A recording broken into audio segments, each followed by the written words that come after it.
Have you lost control of your MPs, Prime Minister?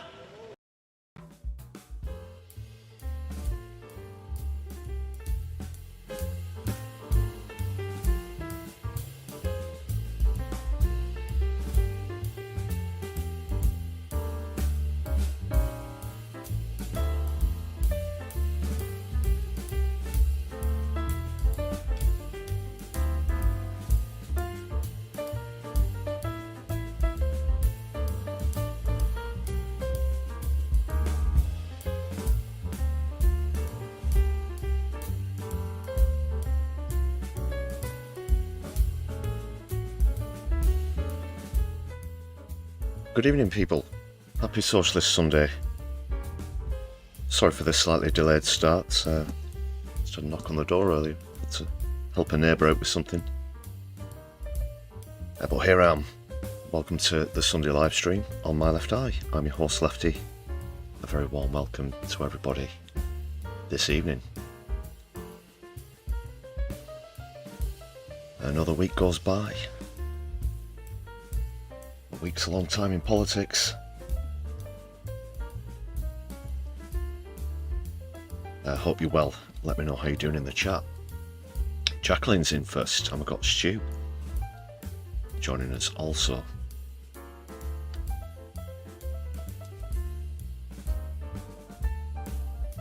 I'd like to introduce Herbie Ranger and the Supersonics, the Sunday live stream's resident background jazz band.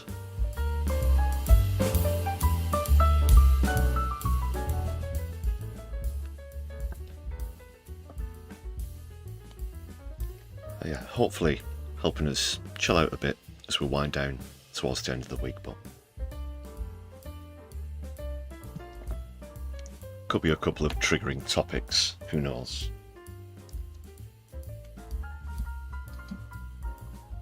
Sneaky Fish, good evening to you. Red F, great to see you as well. Has everyone been arrested? Whatever? Well, I have quite a few times. Not today though. I'll be talking about some people who I know getting arrested over the weekend.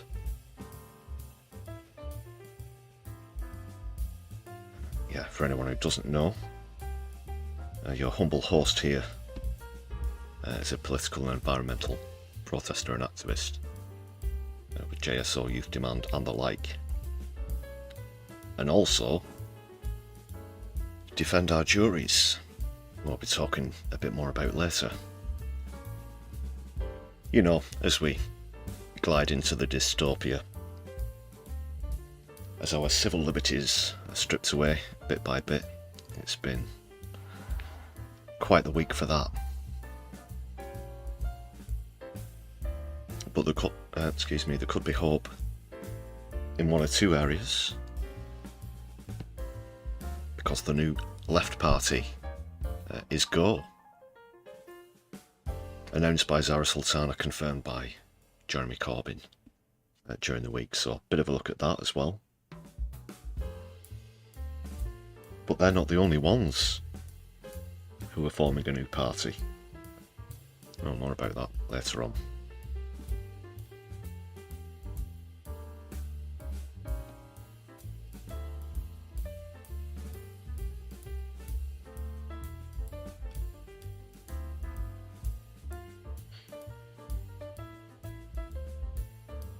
Have we been rested or arrested? I don't know which it's supposed to be.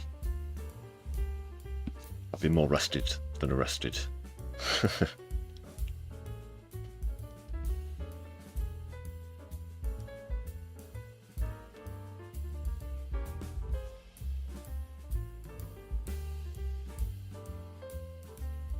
Katie Marshall celebrating 2 months of membership as well. Thank you very much for being with us.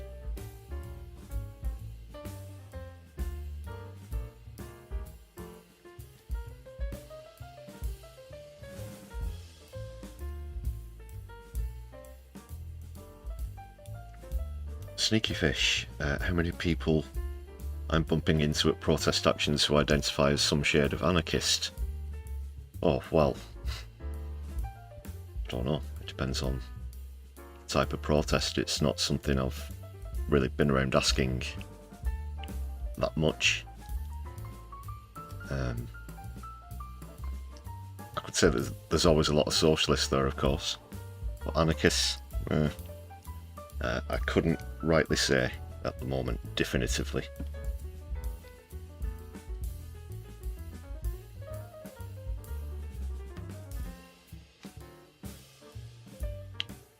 I've got a few more people coming in now as well. Edward Sexby, great to see you. Odin Allfather and Doc Davies. Got the doctor in the house. The doc.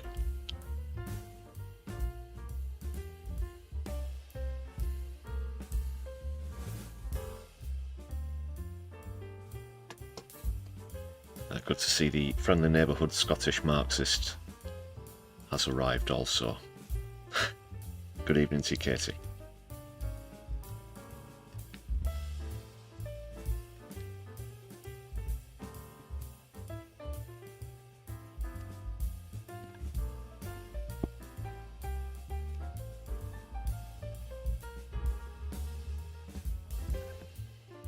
We'll dip in the lounge for fondue shortly. But I'd like to give a customary thank you to all of the members on the channel before we get started. Great stuff, we're up to 108 now. So thank you to everybody for your continued support. Thanks for gifted memberships, thanks for renewing over the months. As Katie was celebrating just earlier, and others have too. But however long you've been with us as a member, thank you very much for your support.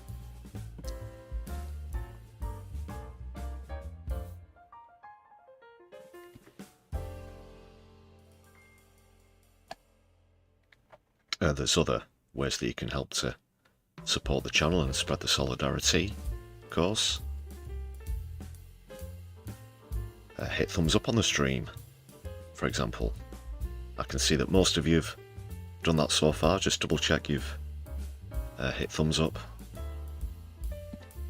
Give us a share across social media as well, whether it's this stream or recent content.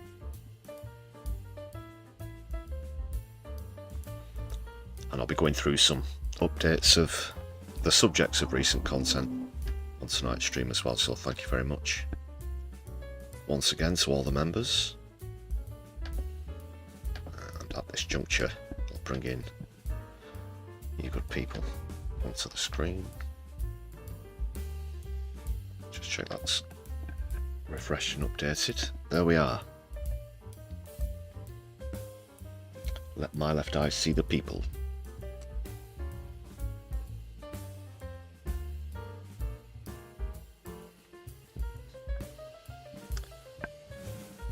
Stu, it's funny that you mention rich beaches. I'll be sort of coming on to that topic later on.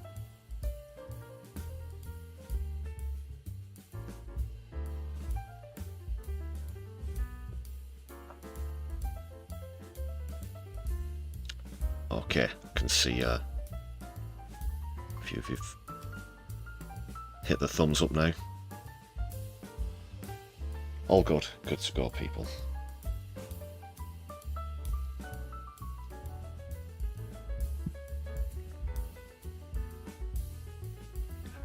Who's for fondue?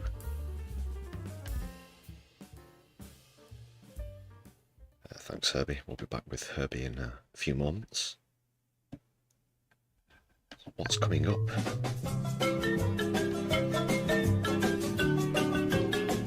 This Socialist Sunday on the stream. Bob Villan were due to play here in Manchester last night, but no, they got withdrawn from the headlining slot and indeed the bill entirely. I'll be talking about that. That's also led to a boycott from other acts as well. I know a couple of people who were actually there. It was at a venue in Manchester called Satan's Hollow.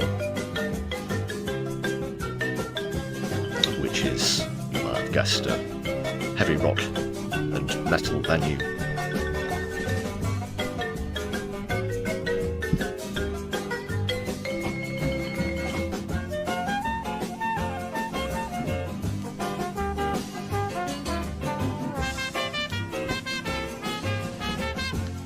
What else is coming up? Okay.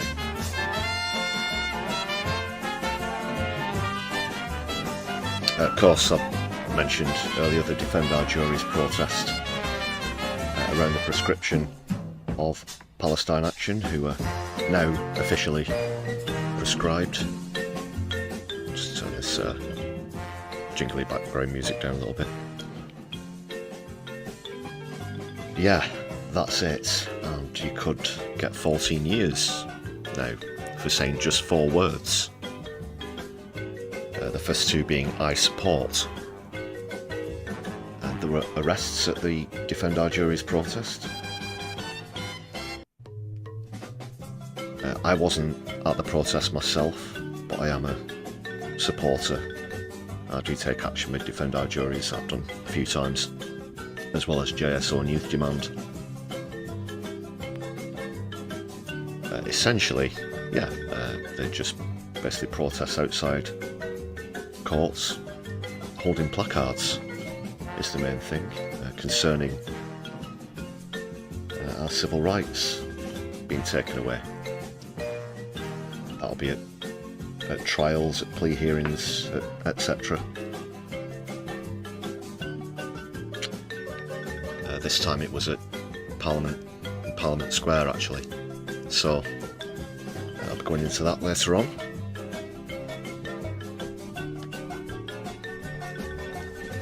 And as I did mention, a couple of people who I know did get arrested at that demonstration.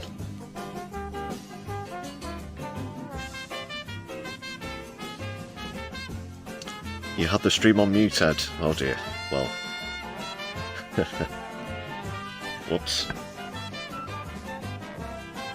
I suggest you perhaps invest in a trained primate IT support network of some description, like we have here on my left eye.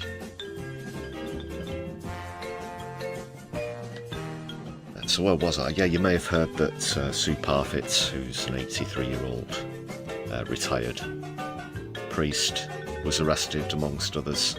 I'll be taking a look at that, as well as others who were arrested as well. And the new party has been greenlit. Very early stages, yeah, but it has been confirmed.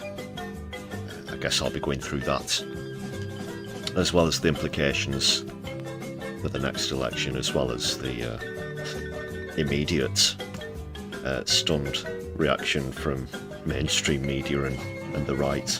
It certainly seems to have gotten them rattled, doesn't it? You know, the heads in which Corbyn lives rent-free have been most outspoken about it. But over Keith's right shoulder as we look, you'll notice former Prime Minister Anthony Blair. And he's going to be coming up on tonight's stream as well, with a connection to Donald Trump and Israel, but I don't want to give too much away on that until we get to it.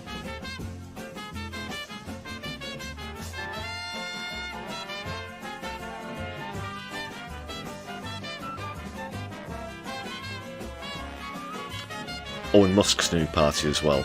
Yeah, this America Party. Yeah, we're taking a look at that. For what it's worth, I don't know.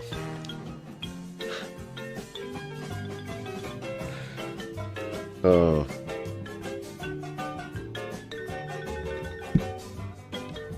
What a time to be alive, people. Alright, that'll be it for the Fondue Lounge. See you shortly, Keith. We'll be back for some more fondue later. but for now let's bring back Herbie and the boys.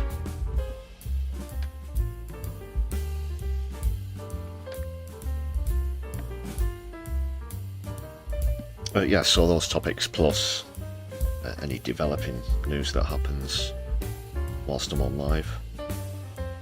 Stick around for as long as you can. Please, people, make sure you hit thumbs up on the stream.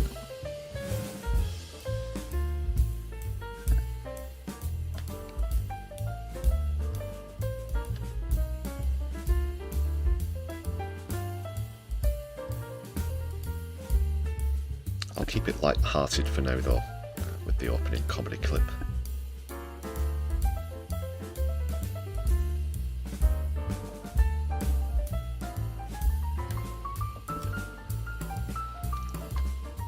And it's one from Broken News, and you might have heard mention that Manchester-based group Oasis kicked off their reunion tour the other night as well, so that's the topic of this edition of Broken News.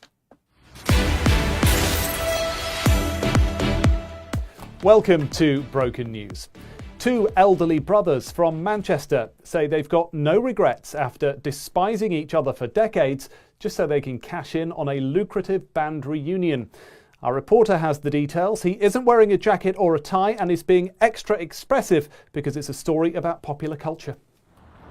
Thank you. Yes, the Gallagher brothers formed the band Oasis in the 90s as a tribute band to the band The Beatles. Using sometimes as many as 3 chords, the pair had a huge cultural impact. While John Lennon famously said, "Life is what happens while you're busy making other plans."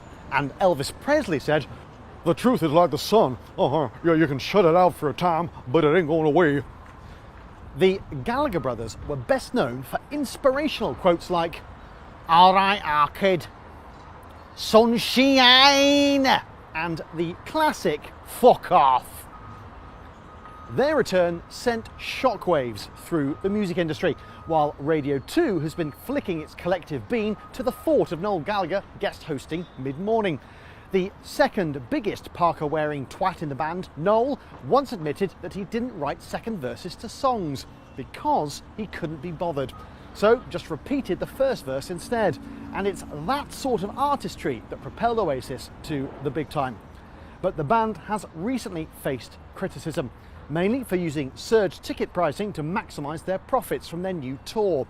Surge pricing is a method of moving more money from the poorer to the richer, and ensuring that wealthy people get the best opportunities to see so-called working class musicians. Some, such as squinty-eyed reform goblin Richard Tice, have defended what they call the many benefits of surge pricing, such as... So you're going to put something in there, will you, like a sort of a graphic or something, once you've thought of like benefits and stuff, yeah? Yeah? Okay, cool. So I'll just do the wrap-up line now, yeah? Yes, please. Okay, yeah. Well, Oasis will play 14 dates this year if they can stop being dickheads long enough to make it through the tour. Back to you. Thank you. Well, Broken News has been handed a statement from representatives of the Gallagher brothers.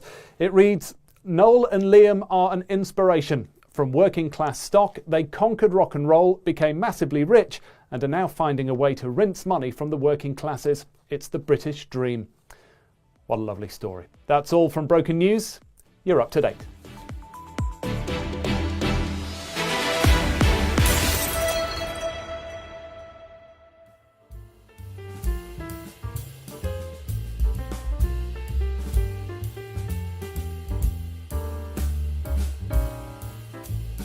The Broken News. Go give them a follow. Yeah, bit of a cheeky swipe at Oasis there, but no, I don't believe the 3-chord thing either. Sneaky fish, I think. Yeah, that was a bit exaggerated. In fact, more than exaggerated.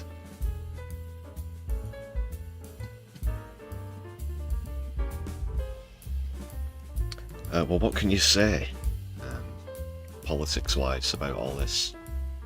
since they were together or broke up, I guess, a few people have commented how Noel seems to have strayed towards the right, you know, perhaps his vast wealth now being some influence towards that.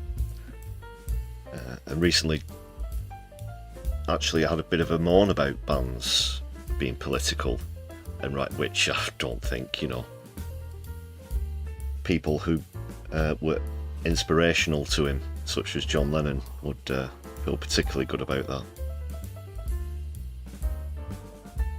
But yeah, this is also the guy who wrote Cigarettes and Alcohol, which was supposedly about, you know, the state of the country at the time, after Thatcher, and for a little bit of time John Major had the way with the country. So maybe he's forgotten his roots a little.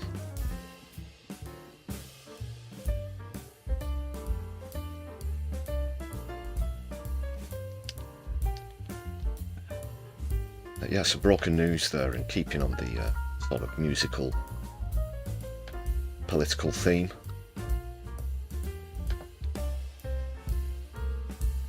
Now, there's all this fuss, isn't there, of course, about Bob Vylan and the death to the IDF chants at Glastonbury. Was that just a week ago? It seems a lot longer, but the kickback, the pushback, has been cringeworthy as well as immense.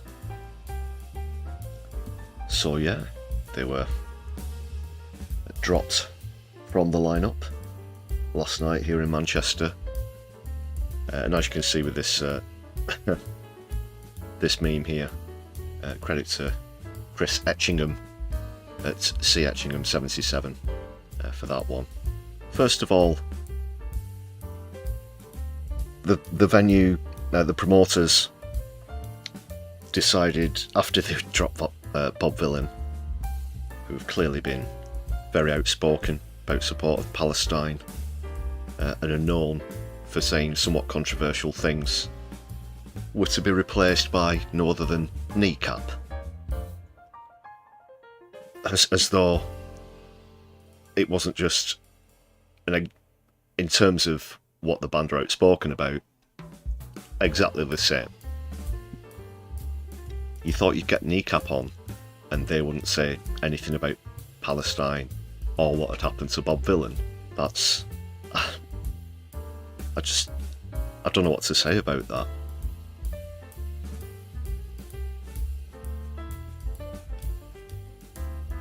That's just as ludicrous as what's happening now with Bob Vylan.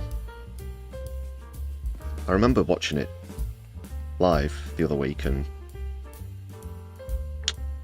yeah, I did give a nod of approval, I think, whilst I was watching it, and I thought, yeah, you know, good for them. This sort of thing is what needs to be said. And then it soon became apparent how many were going, oh no, you can't do this, you can't say that. And obviously the rhetoric from the Zionists and whatnot has been reprehensible.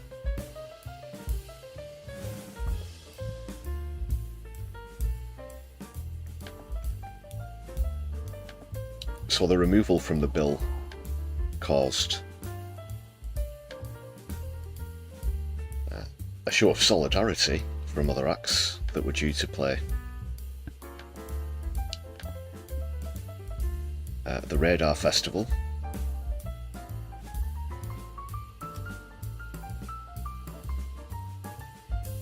this article's from the NME.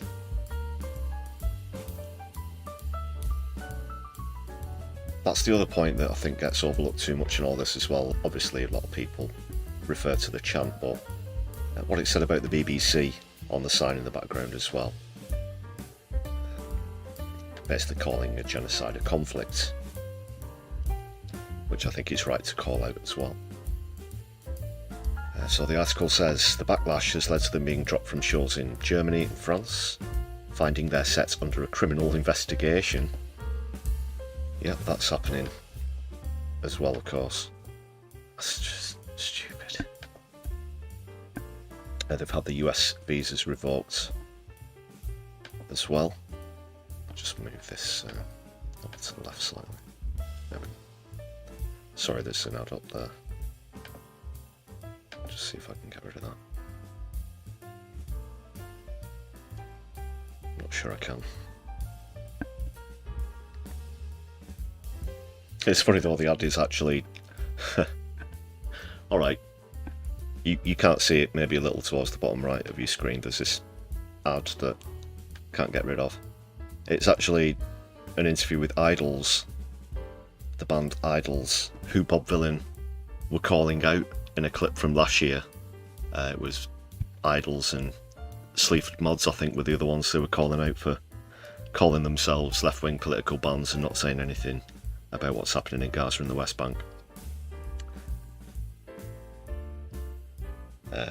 Which is maybe just a coincidence. So, 2 dropped out of the event as a result.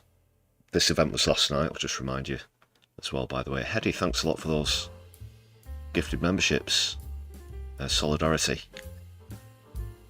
Great stuff. Now let's give a shout out to Hedy in the chat there, people. Hope you new members enjoy your perks. So where was I? One of the acts was The Scratch, and they shared a message with fans announcing their withdrawal from the event yesterday. They made it clear they know the festival wanted to keep Bob Vylan on the bill, but felt they needed to bow out in a show of solidarity with other artists. So that was a statement there. It says, "We will not be performing. The censorship and deplatforming of artists speaking out against ongoing genocide in Gaza is greasy, dangerous and must be challenged. To be clear, this decision is not a criticism of Radar Festival. We understand it was an incredibly difficult and complex situation. This about showing solidarity with Bob Vylan and any artist who may face similar treatment in the future." I'll be honest, it is still unclear as to whether the venue or Radar's arms were twisted in some way. I don't know. I don't know.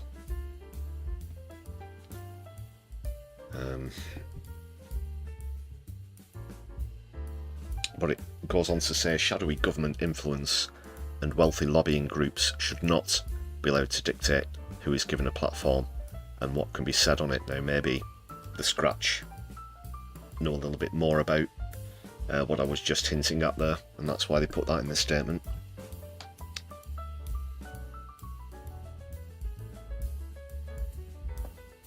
This situation will only worsen unless we as artists support one another and take action. Get Netanyahu to the ICJ. Up Bob Vylan, free Palestine.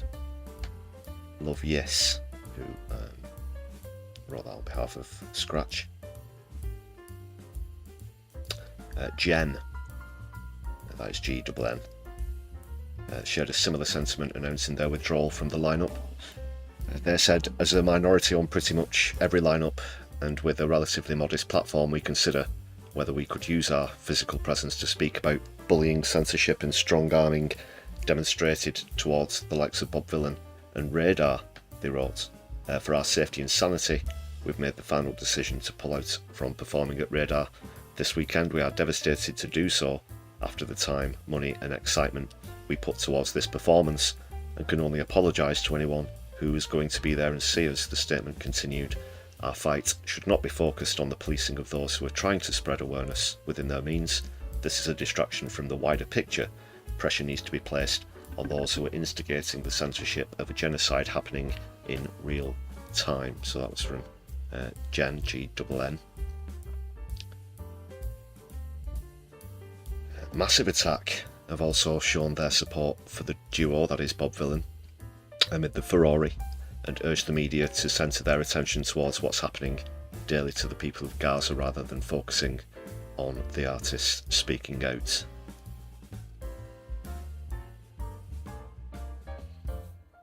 Other artists including Lambrini Girls, Amil and the Sniffers and Softplay shared their backing as well. The latter shared a statement that read, again, the media is trying to distract you from the real story. The sparked outrage here is merely a smokescreen for the lack of reporting on the destruction of the Palestinian people. They are starving children, whereas the media's outrage at Israel's continued obliteration of a whole nation. There's been no comment from Radar Festival yet.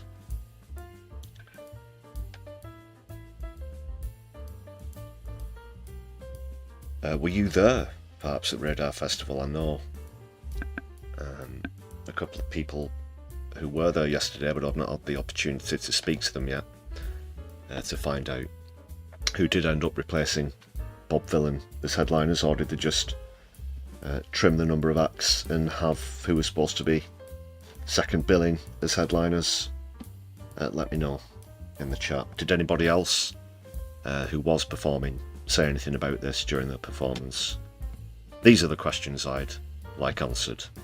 So if you'd be kind enough to let me know in the chat or in the comments if you're watching back later, I'll try and get you a bit of an update after I speak to the relevant people in question. So that's the latest on that one, that article. Once again, it's from the enemy, just to give credit where it's due. The New Musical Express.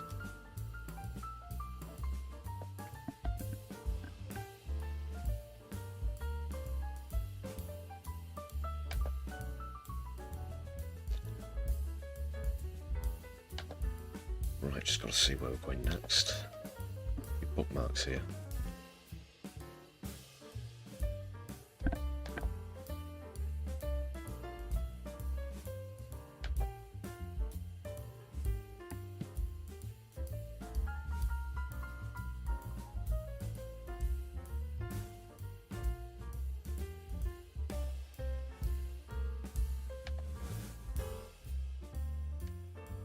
Yeah, I think we'll go to the PAL action stuff next, and the Defend Our Juries protest.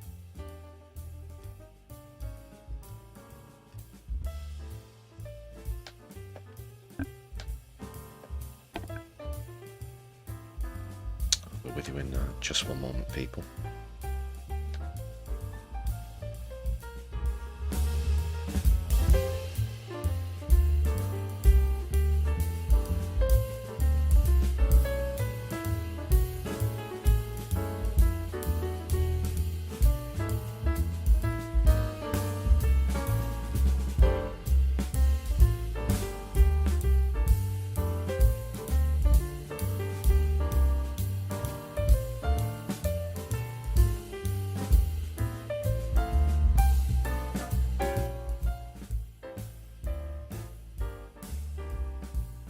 Right, so here's what's going down. There was an appeal put in from Palestine Action, who Yvette Cooper chose to prescribe. Only 26 MPs, like I pointed out in a recent video, had the bollocks to vote against this legislation, which also lumped Palestine Action in with far-right neo-Nazi groups, which was chicanery in itself, not just this attack on protest, attack on non-violent direct action, and essentially conflating criminal damage with terrorism. So let's see what's been happening. You can see there that's outside the Royal Courts of Justice. I've done a few protests and whatnot outside there myself over the years, but this time a High Court judge refused the bid to temporarily stop the ban, so they are now prescribed. The group then challenged the ruling at the Court of Appeal, which late on Friday evening was rejected. The Home Office have obviously welcomed the court's decision. Shocking.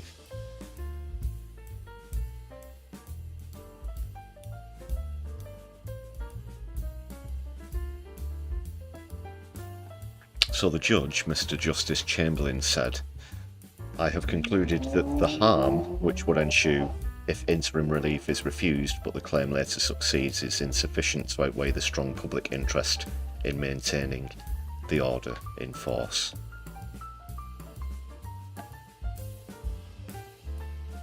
So yeah, prescribed under the Terrorism Act 2000.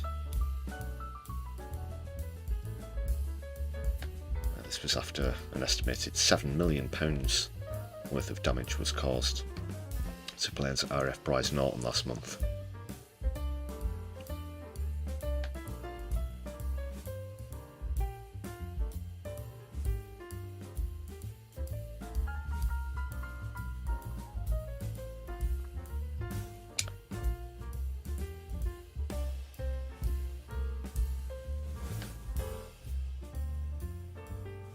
So the reaction from Palestine Action was, this is the first time in our history that a direct action civil disobedience group which does not advocate for violence has been sought to be prescribed as terrorists.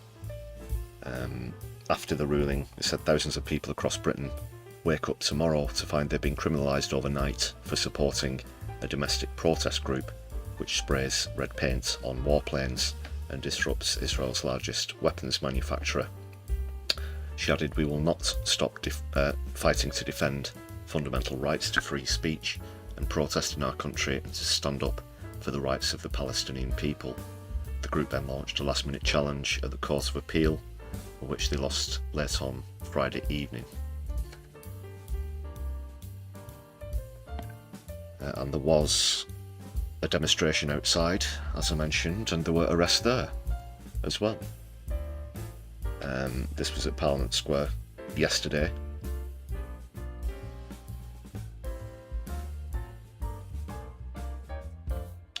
Now let's see what's happening there, people.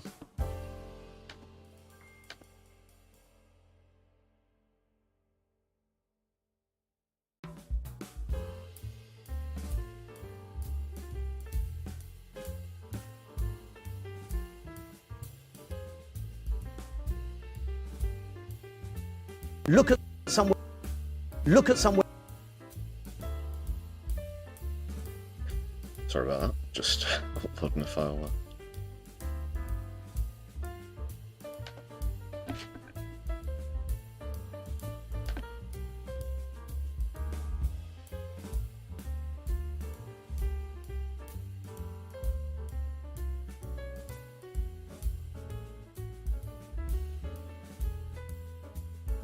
Right, so who's this? This is Sue Parfitt, who you might recognise. I've mentioned Sue Parfitt before on the channel. She was there with Defend Our Juries over the weekend and was arrested. So Sue's an 83-year-old retired priest. I know her through JSO, through Just Stop Oil. In fact, I've got a clip here of when we were doing the Westminster Bridge block 3 years ago. This is Sue getting arrested then. So this is filmed by yours truly almost 3 years ago now, in October 23 at Westminster Bridge.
Okay, so that was Sue back in 2023.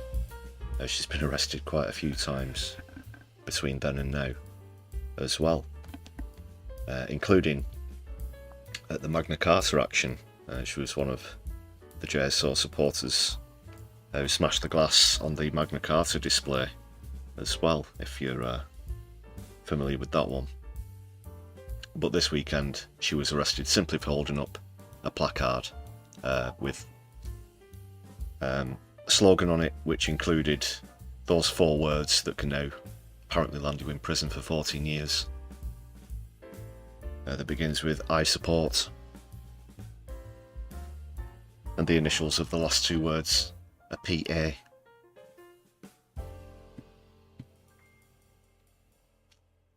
Ludicrous, another ludicrous infringement of our rights. Quite a few arrested as well. Another friend of mine from JSO, Sue Hampton, who I'm going to go on to read a poem actually that she put out on her social media earlier, which I thought was, sums it up very well. But first, there's been a video put out by Defend Our Juries as well.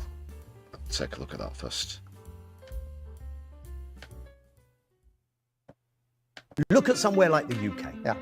We've spoken a big game, but the Prime Minister here is apparently more interested in rolling back civil liberties in this country, the right to protest, spuriously designating groups as terror groups, than actually addressing how do I not be a bystander, how do I not be complicit in the war crimes being committed in Gaza. So actually, there isn't pressure. And unless there are sanctions, I'm not sure Netanyahu stops this. Israeli ministers met with the Attorney General a few months ago about Palestine action. They've been planning this for a while, and then they had their perfect opportunity, and here we are. Where unjust law prevails, people have a duty to resist.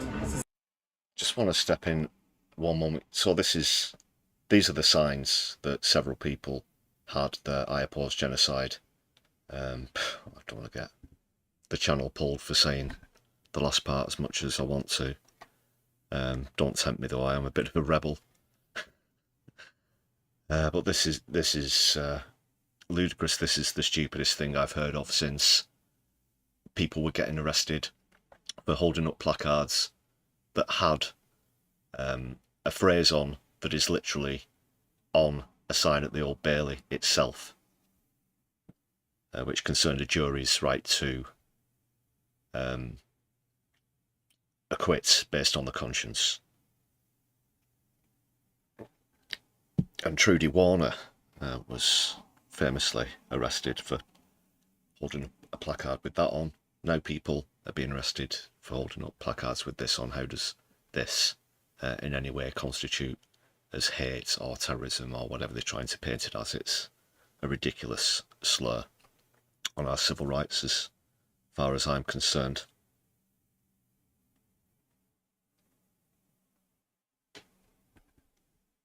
So yeah, just wanted to quickly interject and point that out. There is more to come on the clip.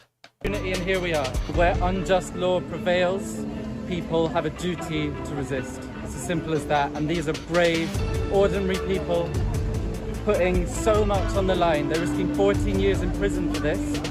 But they know that if we let this slide, democracy is over. You know, this is now or never.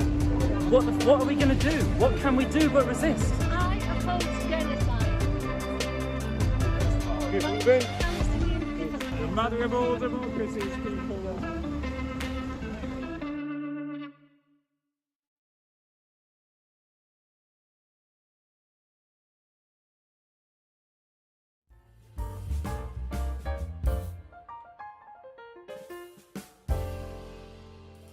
That was from Defend Our Juries, who do great work. Got to give a massive shout out to Defend Our Juries.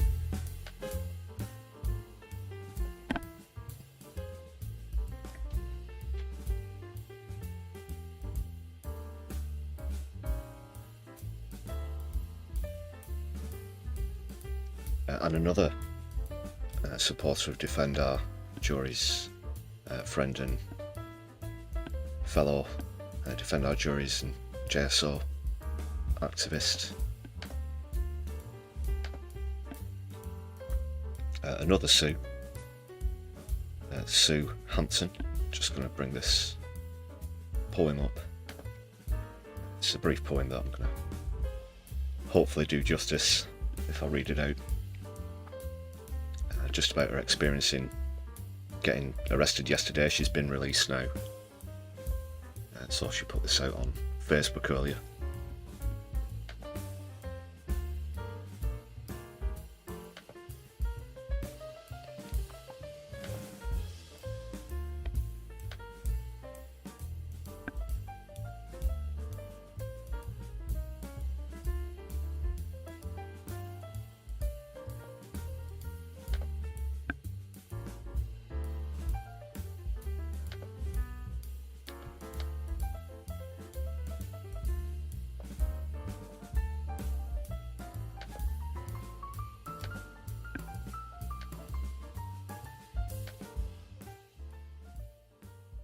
Alright, so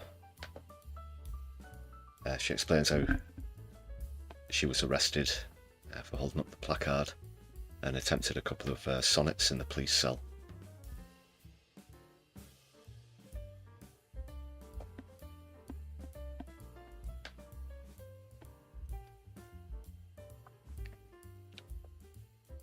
Okay, so she says, "They let me keep my glasses inside my Wandsworth cell. They lit the flap quite often to check I'm safe and well. The placards that we sat with at Gandhi's stone-cold feet, opposing genocide, it seems, turned up the nation's heat, and resisting legislation that shrugs off extermination and reserves all condemnation for protesters' meditation. And now, as slow time passes in a way that's hard to tell, I read and pray and make my peace and wait for Gaza's hell. 40,000 children dying don't deter us from supplying crucial parts for missiles raining, finest military training, intelligence to guide the drones crying. Still Elbit arms are UK made, but those who sabotage blockade resist the new laws to serve the peace are seized on by the state's police, while shots are fired on queues for aid. Now protest action is prescribed, as terror fans we are described. I broke the rules of war's sick game to stand for love in Jesus' name." Sue Hampton there. Very brave of everybody yesterday to stand up. And of course, similar to Sue Parfitt, that wasn't Sue Hampton's first arrest yesterday either, so solidarity with both Sues. Let's give a shout out in the chat. Quite like that poem as well. For anybody else who may have been arrested for carrying out non-violent direct action, that might sound familiar. Well done. Absolute legends.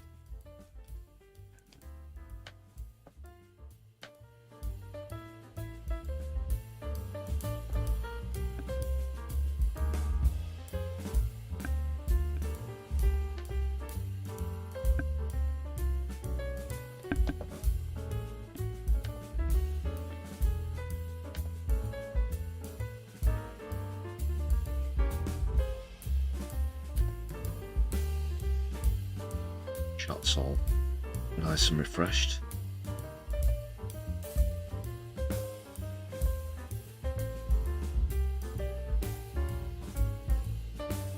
Let's see what you're saying in the chat, people.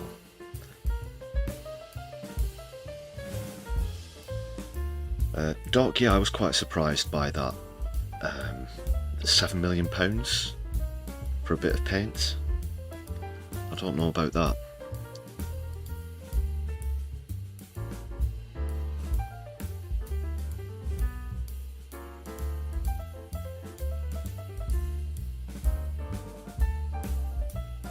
Yeah. Sue's, yeah, they both look like real thugs, don't they? You've got, I mean, one of them's a 83-year-old retired priest.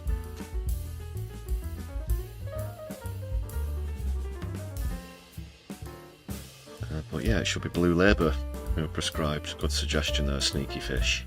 Thanks for showing the solidarity with Palestine flags in the chat as well. Always appreciate that.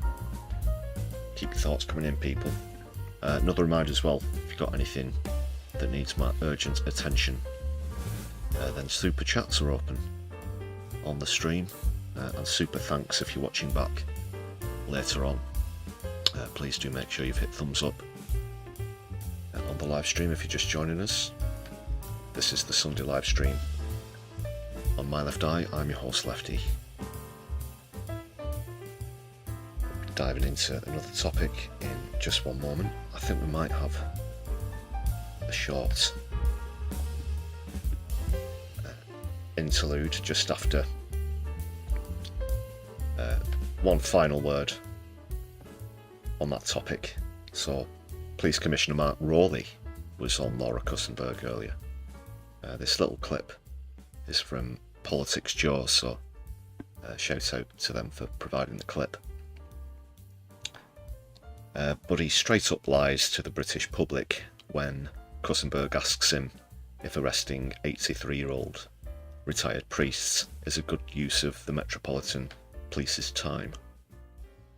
Let's see what's happening. An 83-year-old female priest being taken away from a demonstration having been holding a placard. Is that really a good use of police time? The law doesn't have an age limit, whether you're 18 or 80. If you're supporting prescribed organisations, then the law is going to be enforced. Officers, you could see, did it with great care. Oh, she's a menace. She, you know, how do you expect people to believe this? Like, really? And I'm really insulted. This concerns people who I know, people I've been on the same demonstrations with. And it's 100% purebred bullshit that you expect us to believe that people like Sue Parfitt, Sue Hampton and others are a public menace, near terrorists. Give me a break. And try to preserve that person's dignity, but they're breaking a serious law. Palestine Action have, over the last 18 months, have to be careful what I say because there's cases coming to trial, but some really serious criminal offences that they're accused of. There are millions of pounds worth of damage on multiple occasions. There are assaults, there are weapons used. What's this? What's assaults and weapons used? Assaults and weapons used? I don't think so. What, Palestine Action? Using weapons and assaulting people? Absolutely not. 100% not. That was a lie. Now, you might be referring to the fact that in the same legislation, these two other far-right groups were also prescribed. And what was one of them called? They're literally called the Maniac fucking Stab Squad or some shit like that. I can't remember, but you can't lump them all together and say that whatever these two far-right neo-Nazi groups have done, that Palestine Action have to answer for that. That's ridiculous. They might have used weapons and carried out assaults. I don't know. Really. To be perfectly honest, I haven't looked into the two other groups that were prescribed in the same legislation. I know that they were. I know or knew the names of both of them, but that's a disgusting lie to suggest that Palestine Action have used weapons and carried out assaults. Mark Rowley. This is not about protest. This is about an organisation committing serious criminality, and obviously the Home Secretary was persuaded by the papers on her desk to prescribe them. It is about protest, and it is about citizens in this country not wanting their country to be complicit in international war crimes, and similar to environmental protests and other protests. We've tried the so-called legitimate avenues of writing to MPs and marches and so on and so forth. That hasn't worked. This government is not only misrepresenting us, it could also be acting illegally. And if Mark Rowley does actually concern himself with the law, then he should be doing something about that more than people who hold up placards in a protest. that law's come into force, and if people want to defy that law, then we have to enforce it. Well, no. Yvette Cooper, you've got a lot to answer for. That was awful from Mark Rowley. This is terrible from Yvette Cooper and Keir Starmer. What do you think about that, people? Share your thoughts in the chat.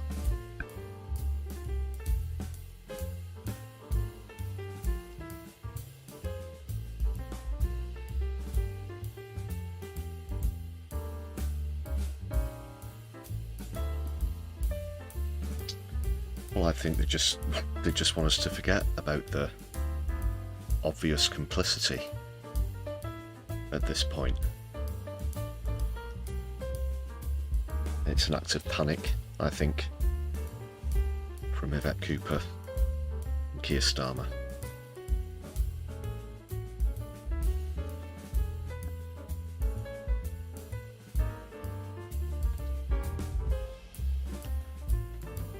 Morbius, thanks for joining us in the chat. Yeah, agree with that sentiment.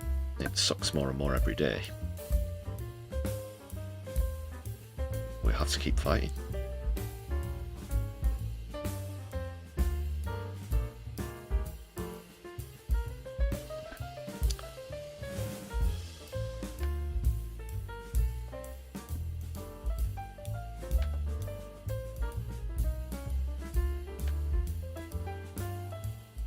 Alright, bit of a comedy break now. I'll just top up my drink and whatnot while we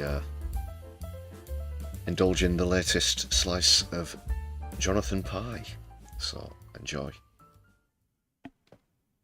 Just a year since they took office, yet it's been yet another week of high drama in Westminster. Let's take a look. The next door neighbour in tears, and one of the kids has just run off with Jeremy Corbyn. Happy anniversary, darling. As anniversaries go, this is up there with the time I forgot our anniversary and she hit me over the face with a balloon whisk, if I remember rightly. I've never forgotten our anniversary since, which is annoying, of course, because we've been divorced for 7 years now. But first anniversary, you'd expect the Prime Minister to be doing a round of media interviews like a lap of honour. Instead, you're having to talk to Andrew Marr about how you didn't make the Chancellor cry in public this week. What a metaphor! The Chancellor of the Exchequer in floods of tears behind a Prime Minister who carries on regardless, oblivious to the car crash occurring just inches behind him. Personally, I think he'd just let out a really potent fart as he stood up, and she unfortunately just happened to swallow it. You know, Christ! And if that didn't happen, that's what they should have said happened, because it's certainly more believable than a personal matter. No, mate, she just accidentally ate my shit. He's asked a straight question: is the Chancellor for the chop? And he doesn't answer it. He chooses not to answer it, causing the markets and the Chancellor's chin to wobble. The most surreal PMQs I've seen since Liz Truss was standing in as Prime Minister for a few days. The most surprising thing, though, about this government is how bad they are at politics, how bad they are at messaging, at communication, at governing. Stupid, careless mistakes and political malpractice wherever you look. Mistakes of their own making. U-turns and incompetence and political ineptitude. It's like going back in time to the heady days of 2024 and 2023 and 2022, and they were voted in to change things, and yet there's been no change, no difference whatsoever. Tory chaos rebadged with a red rosette. You have to get elected, then you have to deliver. It took you 14 years to get elected. You don't have that long to deliver. You can't fuck about for 7 years going, right, should we either tax billionaires a tiny bit more or cut disability benefits, moving 250,000 people into poverty, 50,000 of them children? What did the last guys do? Get Rishi on the phone. Cutting winter fuel payments with a sledgehammer, not a scalpel, bad political move. Rejecting a national grooming gang inquiry, then having one, handing right-wing opportunists an apparent moral victory. Twice!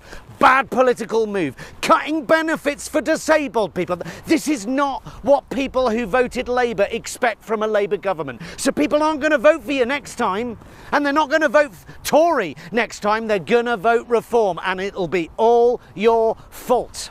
And it's not just the electorate that are baffled by the government's political ineptitude. As we've seen this week, Labour backbenchers, they've had enough. They've been wandering around Westminster all year like they've got on the wrong bus. Sorry, but where is this going? Where is this taking us? Suddenly they're asking themselves whether their loyalty lies with Keir Starmer or their constituents. Who are they here to serve? And it turns out quite a few Labour backbenchers want change as much as the rest of us do. So it looks like they're running the show for the time being. Wake up, Starmer. 20% of your time in office is over. A majority of 165 and you look powerless and clueless. It's time to get a fucking grip. Your MPs, your voters, the country want better. They want change. Yet all we have on display is the Chancellor of the Exchequer in tears and a Prime Minister at the dispatch box looking like a lost slug, wearing very expensive free clothes like a cheap suit. Well, I'm sure many in government are breathing a huge sigh of relief that that week is over, but the...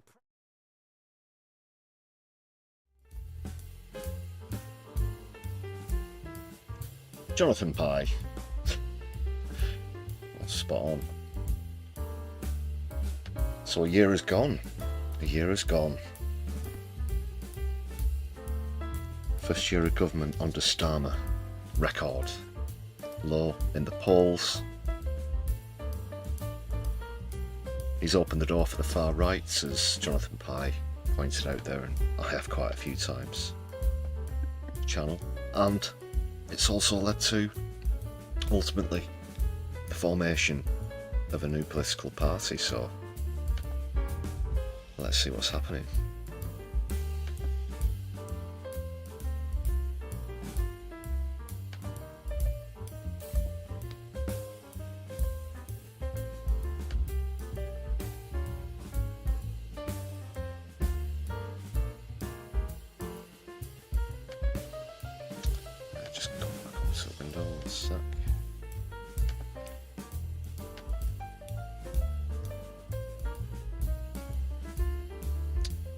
Yeah, so this came as Sarah Sultana announced that she quit the Labour Party outright, both as an MP and as a party member.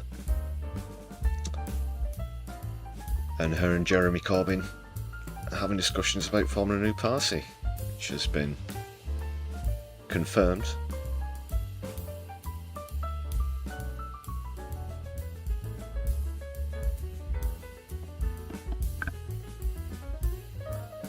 But there's been a knee-jerk reaction to this, hasn't there, from the right people already.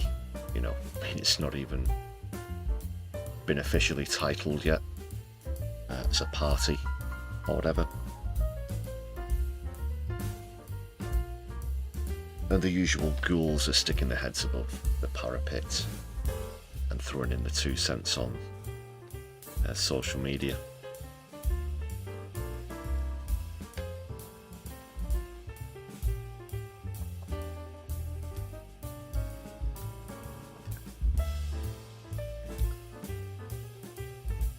So what do you think about this? In fact, let's put it to a poll. Why not?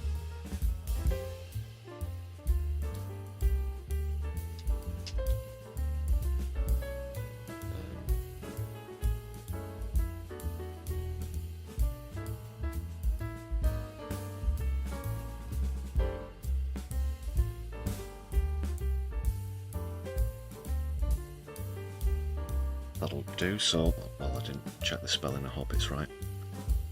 Yes. Would you vote for the new left-wing party, whatever they're going to be called? Aye or nay? Very straightforward. Let me know. Well, in fact, I might put a... Can I edit that? No, I can't. I should have put unsure on there as well, but if you're unsure, just don't vote, I guess. Right. Yeah, I'll leave you to that. But I've been thinking about how this is going to work out.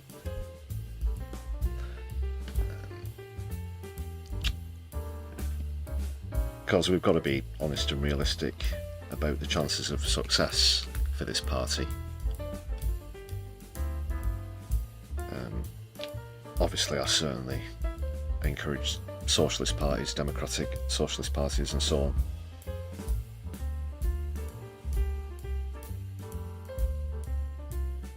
But where to begin? Okay, first of all, it does look set that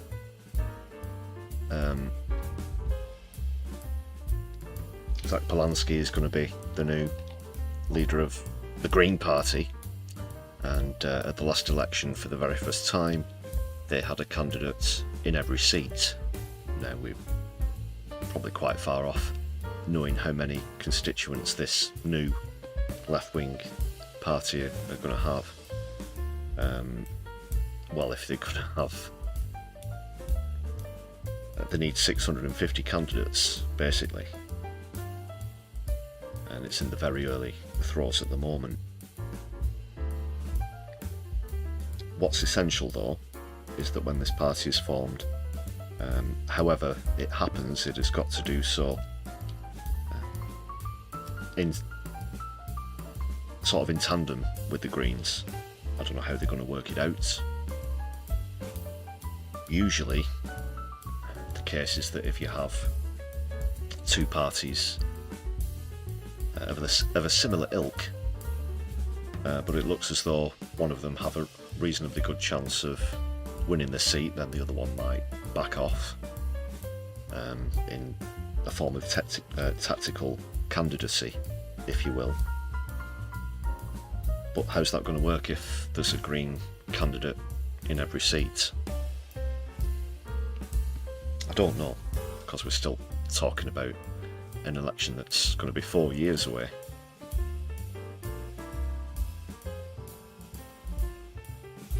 But I'd like to know what you think about that conundrum in particular. It's going to be interesting to see what develops with the new party. Let me know who you might like to see joining as well. There are other suspended MPs at the moment, of course, not just former suspended members of the Labour Party. Zara Sultana, Jeremy Corbyn.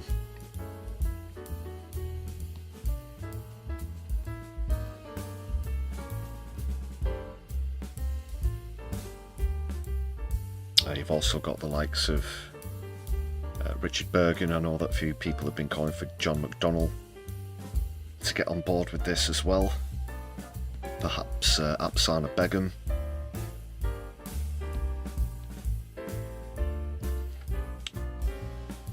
I do believe that one or two other independent candidates have already expressed an interest.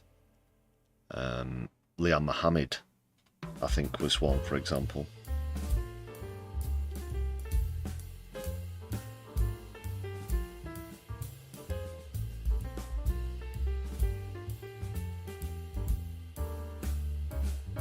But who would you have if they could go over and join that new party? Let me know in the chat or in the comments if you're watching back on a replay.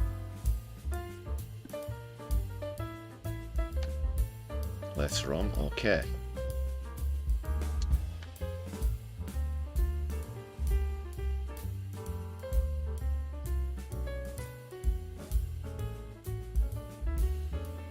So Corbyn's official announcement was congratulations to Zara Sultana on her principled decision to leave the Labour Party.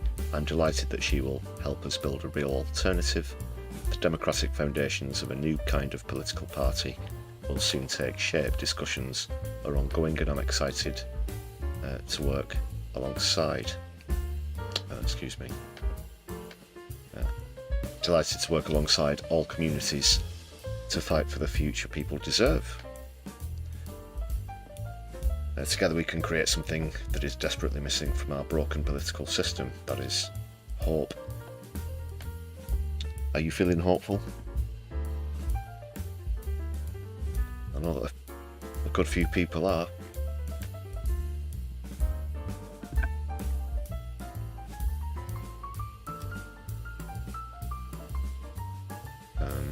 I've been thinking as well about the timing of this. I think it's actually pretty good. I think to set up something immediately after Labour won the election might have been perhaps too soon. With recent revelations about the all-time lows in polling of favourability, for example, I think that's a good move to perhaps strike while the iron's hot, if you want to put it that way. And it also gives them enough time now to develop a party, develop a branding, get the message out there 4 years, as well as establish themselves with membership.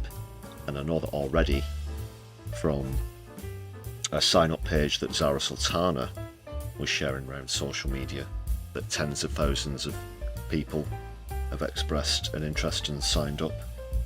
I would stick my neck out quite easily and say I can see that going into the hundreds of thousands. Do you remember the Enough is Enough campaign from a few years ago? Unfortunately, it seemed to fizzle out into nothing, but when that was announced, they got up to 500,000 sign-ups in around a fortnight, I think it was, if you remember that from a few years ago. I actually went to one of the talks in Manchester. It was at Manchester Cathedral near Victoria Station, and there were great speakers up as well. We actually went officially as a group, as JSO. Back then, this was about 3 years ago. Andy Burnham was one of the speakers, I do remember, as well as others.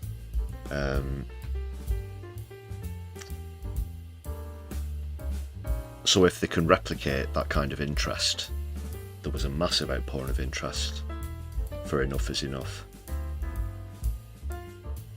then I think, yeah, they'll definitely get well into the hundreds of thousands. Bearing in mind just how much Corbyn raised Labour Party membership when he was the leader. It was the biggest party in Europe, with nigh on 600,000 members, I believe, and that's now obviously tanked considerably, lower under Starmer. It says here,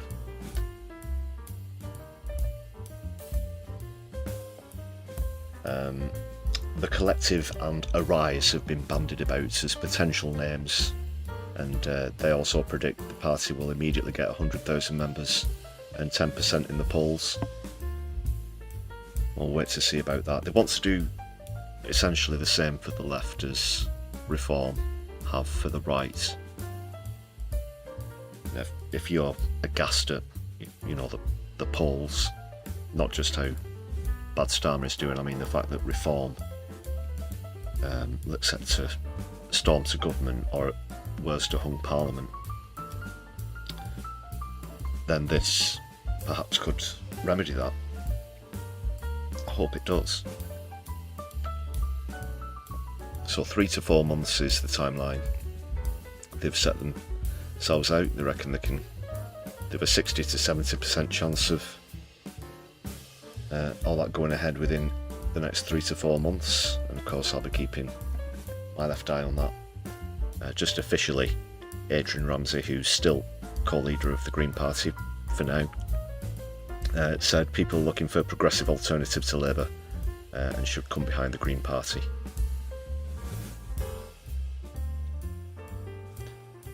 I think Zach Polanski's official statement was something along the lines of, any Socialist Party is okay with me, or, you know, friends of mine, words to that effect. It looks likely that his opinion will have more weight with the Green Party is concerned than Adrian Ramsay's in, well, just a short amount of time actually, isn't that? Leadership contest happening at the end of the month. just a few weeks or so away.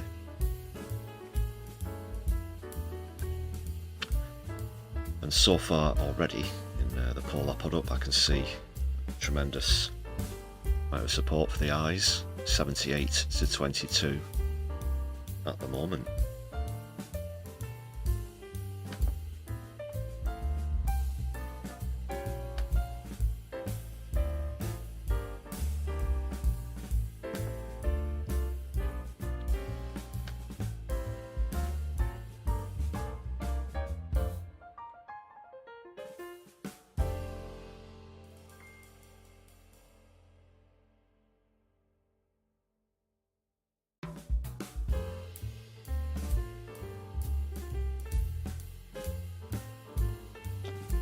Okay, people, just deciding where to go to next.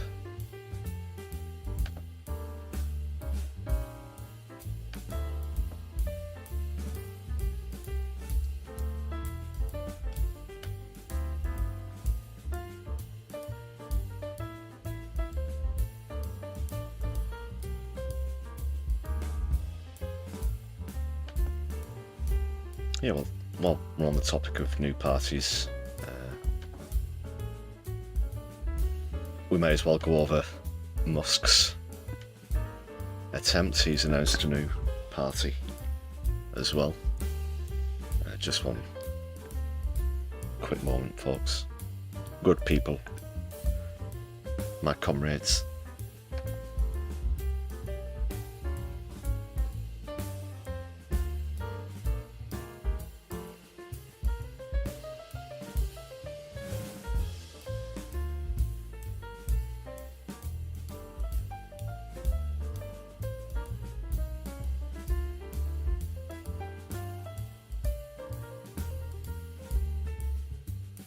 Okay, back. Jacqueline, yeah, should have pointed that out there. Reform have lost a couple of MPs out of the 5 that they had.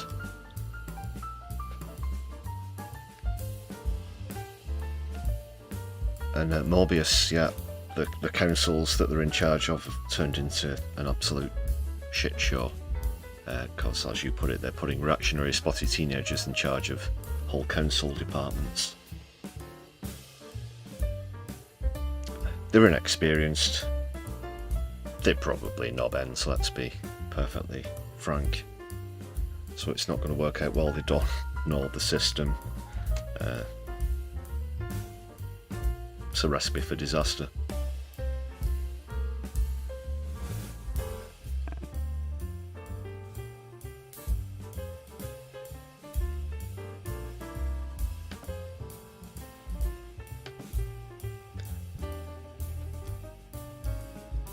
What's going on with Musk?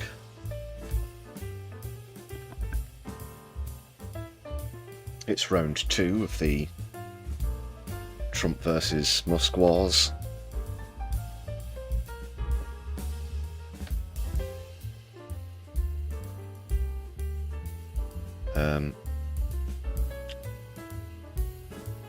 Oh, I've not got the batshit crazy stuff up on here, but never mind.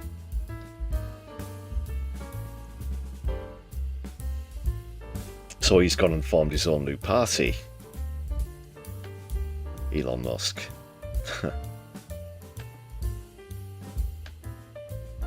It's going to be called the America Party.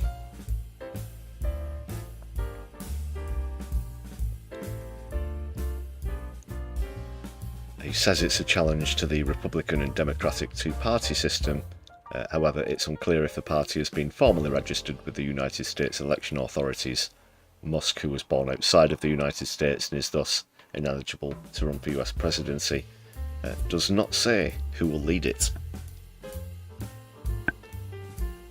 Recently as well, Trump threatened to deport Musk, didn't he, based on his South African nationality.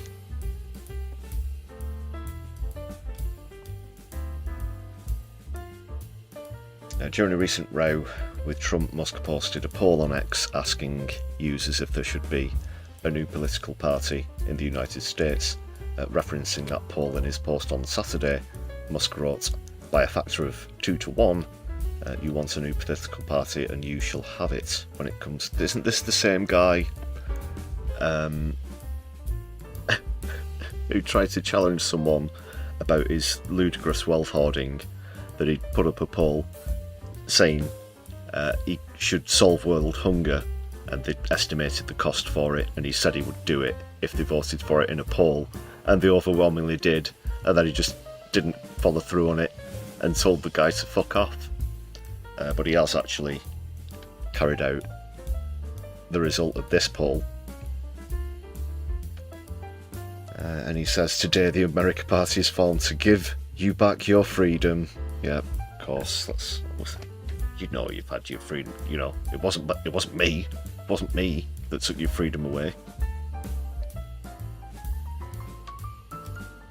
Vote for me and I'll give it you back.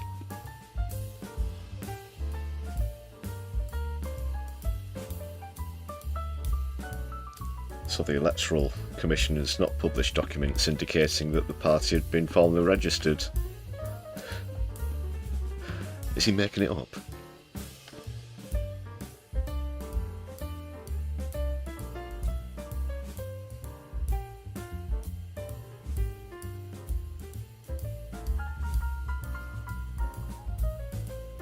Oh, they're probably spitballing slogans as we speak, aren't they? There's going to be some shocking stuff coming out if this comes to pass.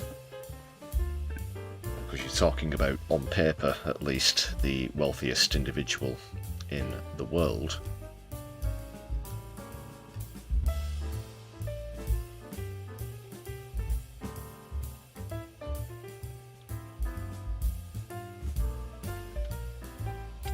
And it just reminds us as well that Trump recently said he's going to be cutting subsidies to Elon Musk's companies, so yeah, that's going to be a real kick in the balls for him. Perhaps he's trying to get onto a new grift with this move, forming a new party. Well, Donald Trump got into politics, there you go. Musk has had a dabble and now he wants to go all the way himself, or at least try to. So, should it all go tits up for Tesla, SpaceX, the Boring Company, which went tits up long ago, the Hyperloop was a doomed to fail project from the start, as have many of his endeavours been, including this self-driving car racket and whatnot that he's been spinning for a while.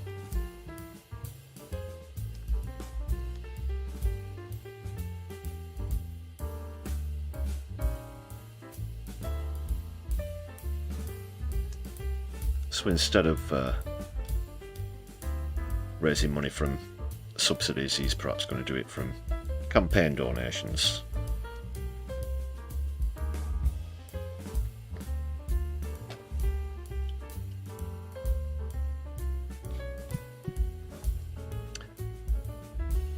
Politics Clive, you've got a suggestion there for the party slogan. Give it a go, don't tase me bro. Maybe, I don't know. Musk could probably end up saying that himself if ICE show up, the ICE, if they come breaking the door down at one of his houses.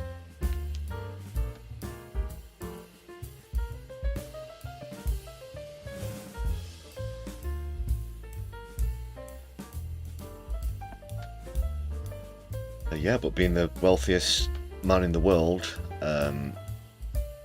you can't really compare this to any other endeavours. You had independent candidates in the past, you've had some pretty high profile ones that have, you know, maybe gotten about 10-15% of the vote overall, here and there.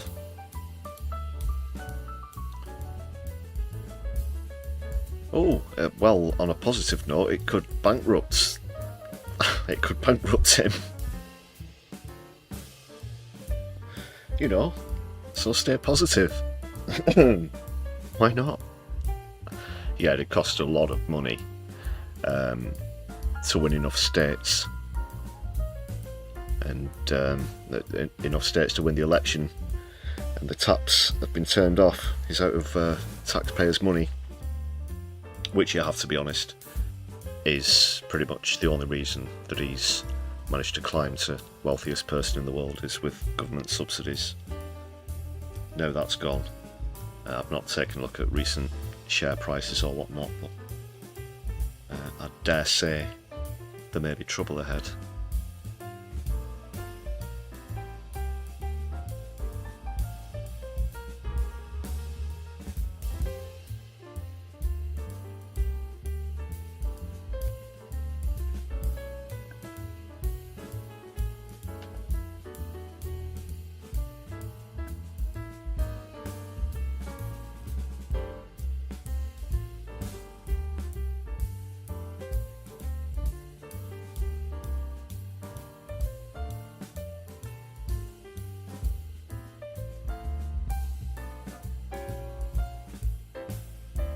Two next people. I've got a couple of other bits, a couple of topics I want to get into in a moment.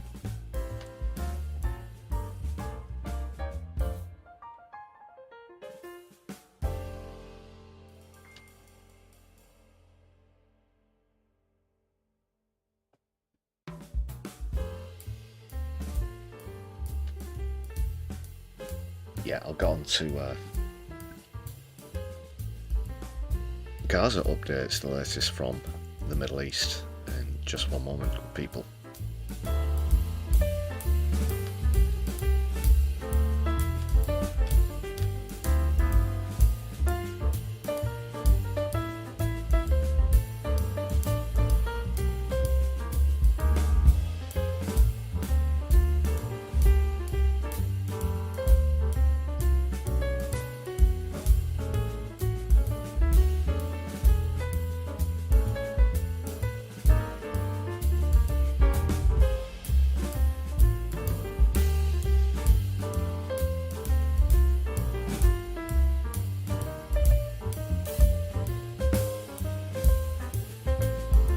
Yeah, you're right about what Elon Musk has got going on the stock market as well there.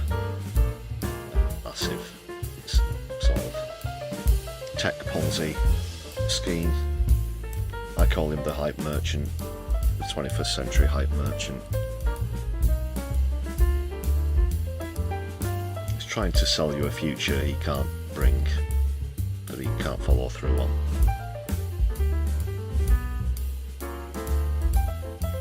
What do you think, Rick? Yeah, it's a bit of that as well.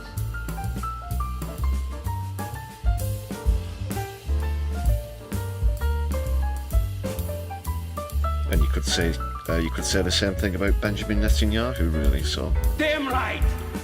That's where we're going to go to next. The latest on Gaza, but. First of all, a revelation I mentioned when we went to the fondue lounge. Sorry if the background music was a bit loud there. When we were in the fondue lounge earlier, I mentioned Anthony Blair, former Prime Minister of the UK, obviously.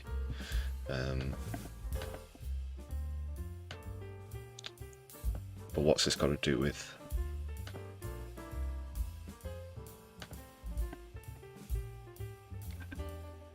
the what was it called?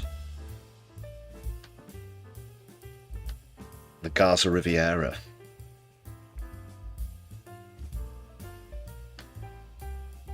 That Trump came up with. Oh, don't tell me there's a paywall on this.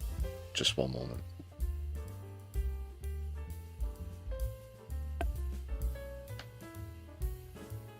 Oh, I think there's a paywall on the app that wasn't earlier when I checked it out. I did have an article that I wanted to show you. Basically, do you remember when there was that absolutely awful TikTok or Instagram video that came out that Donald Trump put out about his vision for Gaza, the Grand Riviera?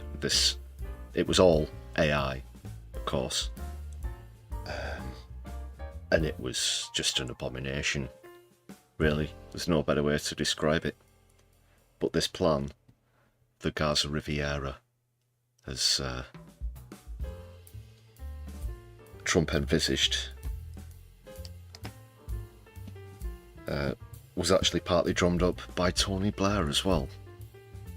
So sorry I couldn't get the article up, but it's through one of the groups that Blair's involved with, that's based in Boston, I believe.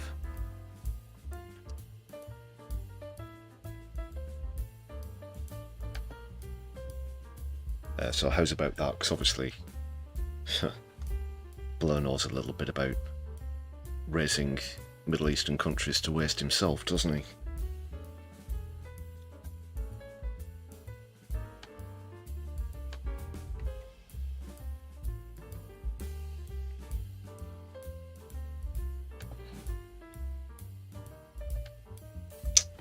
Whilst, yeah, I'm on the topic of Gaza, has anybody checked out that Channel 4, well, the documentary that Channel 4 broadcast at the BBC Dance?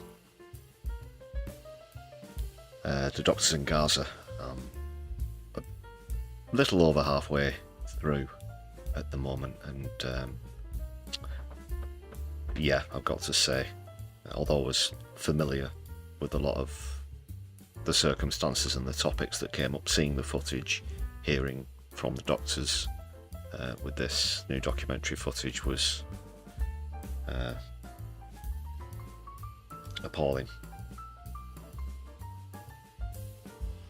And I'm just a little over halfway through.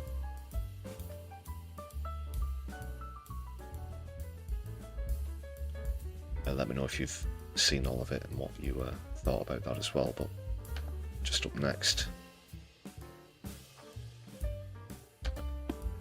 this is the latest on what's going on, because while they do try and distract us by prescribing groups and removing bans from this and that, this is still going on. This time a strike at a cafe. However, I want to pay particular attention to the way that the BBC word this article. Israel's strike on bustling Gaza cafe killed a Hamas operative, but dozens more people were killed. Oh, that doesn't matter. You know, forget the... It's almost like the first part is the justification of killing 12 innocent people to sort of say it was worth it. And because of that context, and it seems an attempt to gloat about killing a Hamas operative, they've included Israel's name. Normally it's, you know, such and such got killed, bizarrely, we don't know how.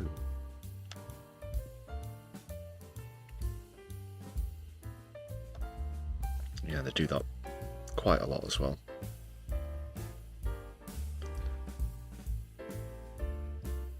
A young child was celebrating their birthday.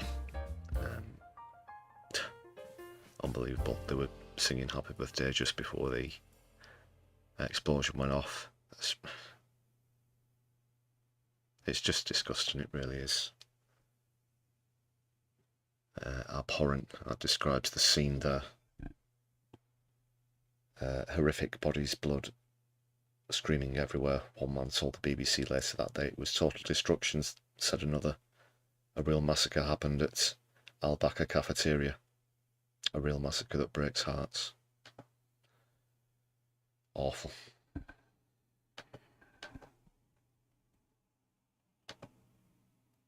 There's no justification in it.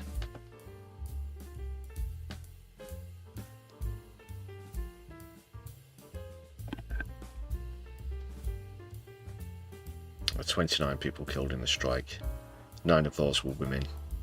Several were children or teenagers, including artist students, social activists, a female boxer, a footballer, and cafe staff.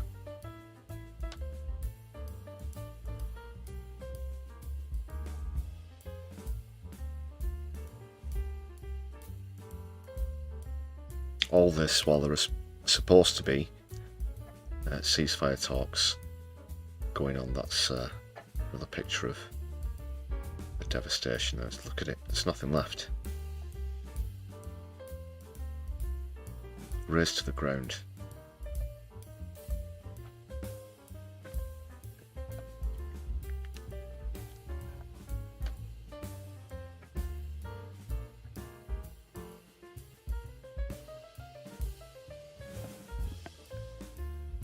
A £500, that's 230 kilogram bomb is believed to have caused that rather than a missile.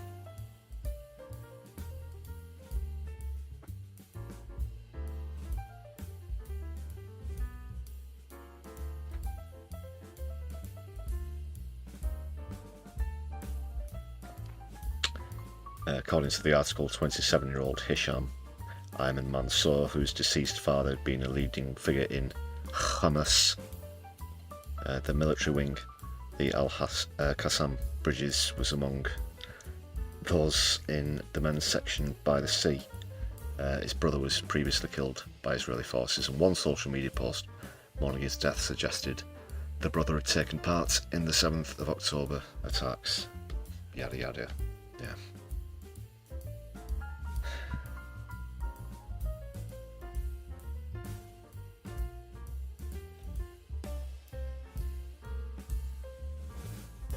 And on it goes. I won't read through the full article.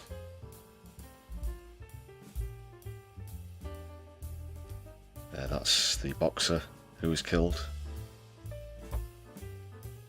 Malak Misley was killed in the strike.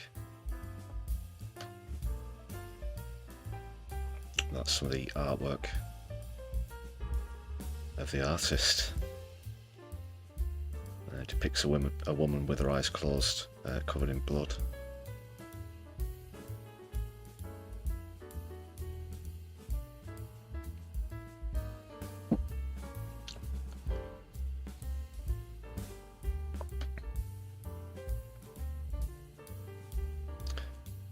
But no, look at these people who hold up placards. Of course, they should be the real focus, shouldn't they, people? This has got to end. It's got to end now.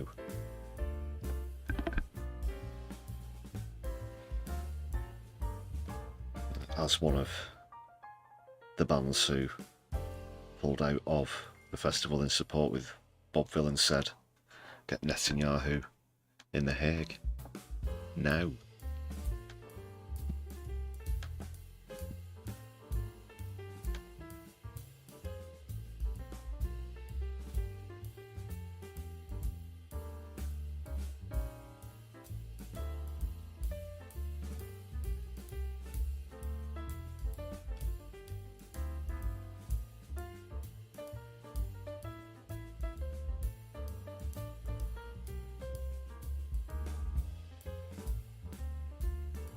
Odin, you're quite right there. Yeah, that's attack on the cafe. That's the real terrorism that's happening.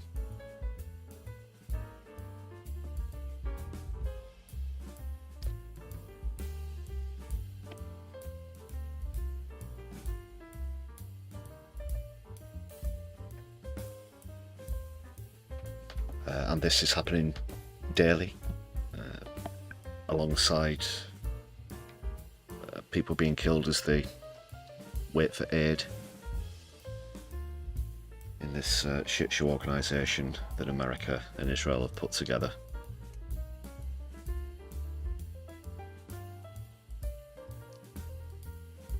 In the short time it's been active, it's killed over 500 people.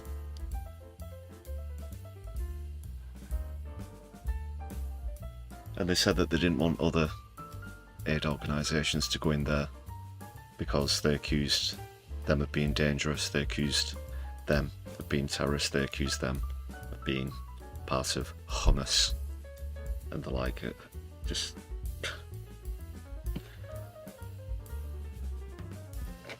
how the world can continue to let this happen is insane. It's pure insanity.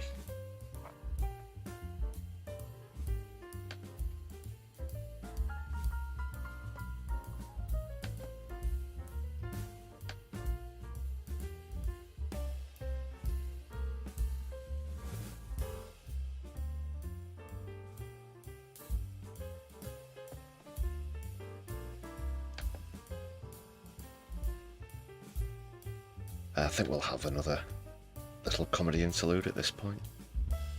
Did I load this one up? I'll just grab that.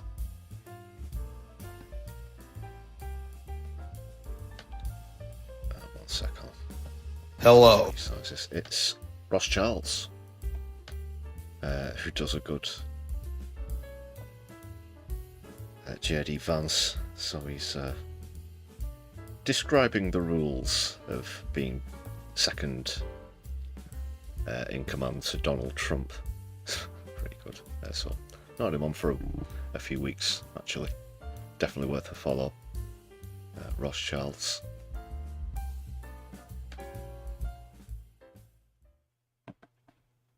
Hello. I'm Vice President and Clam Chowder Powder Downer, JD. I've got crabs crawling around in my undervants. Let's talk about princess treatment. When President Donald Trump and I attend a diplomatic function or a dinner, I do not speak to or make eye contact with anyone until President Trump has had the opportunity to make fun of me publicly for one of my many, many faults. Once laughter at my expense has reached the appropriate volume, I will speak for 7 seconds, no more. That is okay, good. When entering a room, I always open doors with my elbows so as to conceal my hands around President Trump.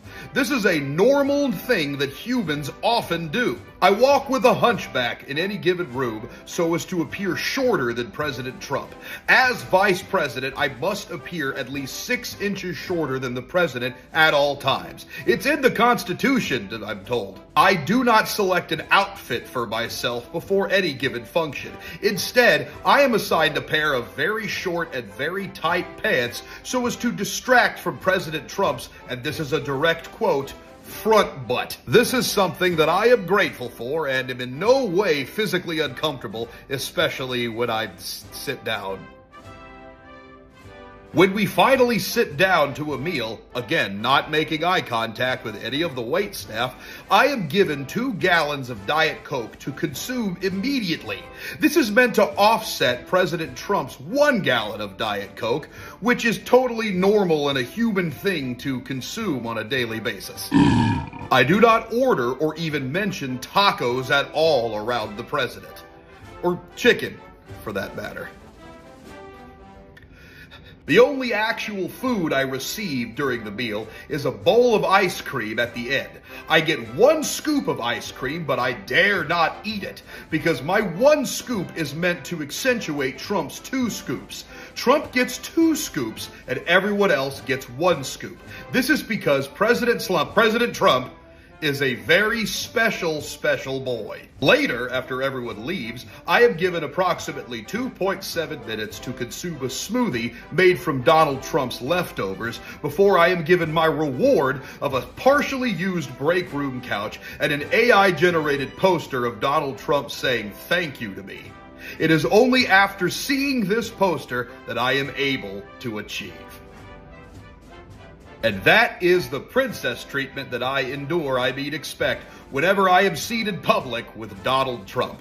And I am also told that this is the only aspect of my life that will continue the same way after the Glothian Mining Consortium finally takes complete control over Earth. So, that is okay, good. JD Vance, that's my...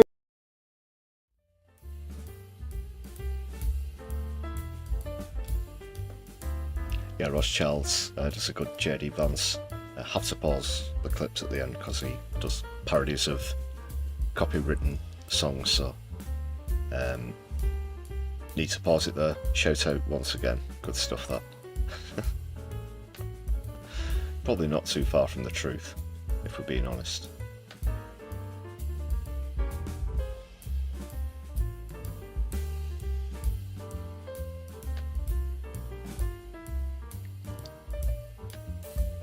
And the time has come for me to give another shout out to the members on the channel. If you'll just excuse me removing the chat from the screen for a quick minute whilst I say thank you very much again to all the members.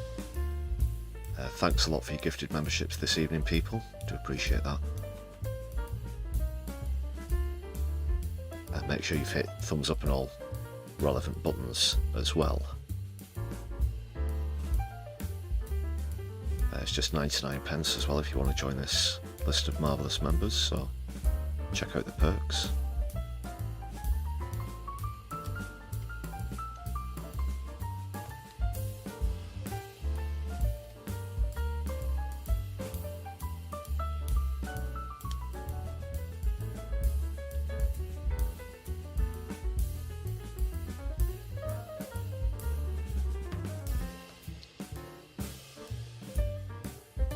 Yeah, it's great to see the community growing, and definitely the preferred method of contributing towards the channel is with gifted memberships, so thanks again to those of you who've joined or gifted recently and renewed existing memberships. It's gotten a bit dark, hasn't it? Let's just bring you people back up on the screen.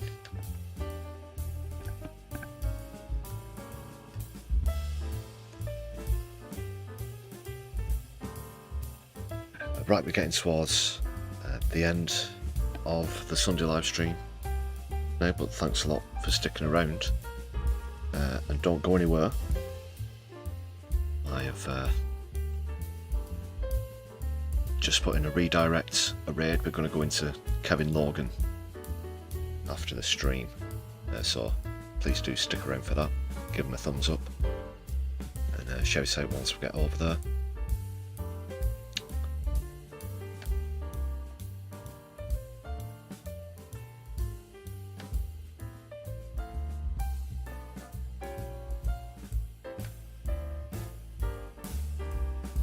Okay, that's all set up now.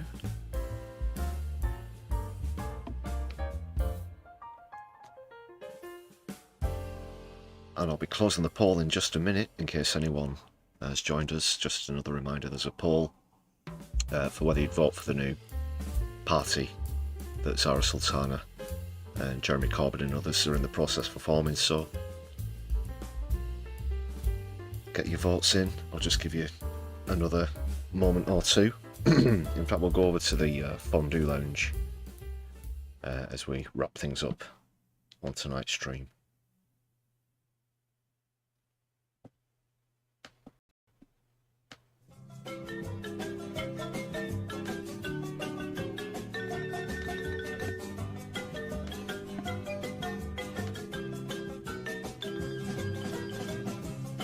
So get your votes in, people, get your votes in.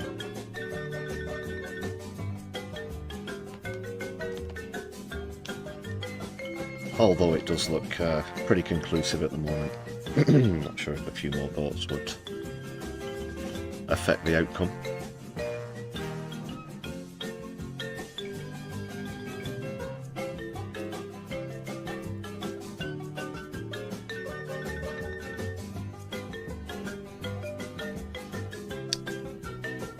So yeah, stay put, people. Raiding into Kevin Logan's live stream imminently.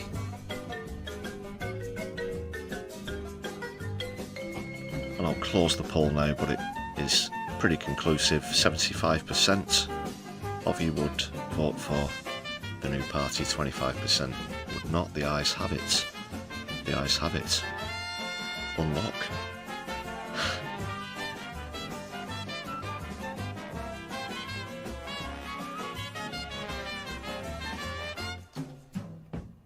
As for my left eye, the Brews at 10 will be with you throughout the week next week, of course.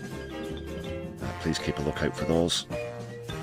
10 PM, including one on Wednesdays for PMQs. And Keith's catchphrases.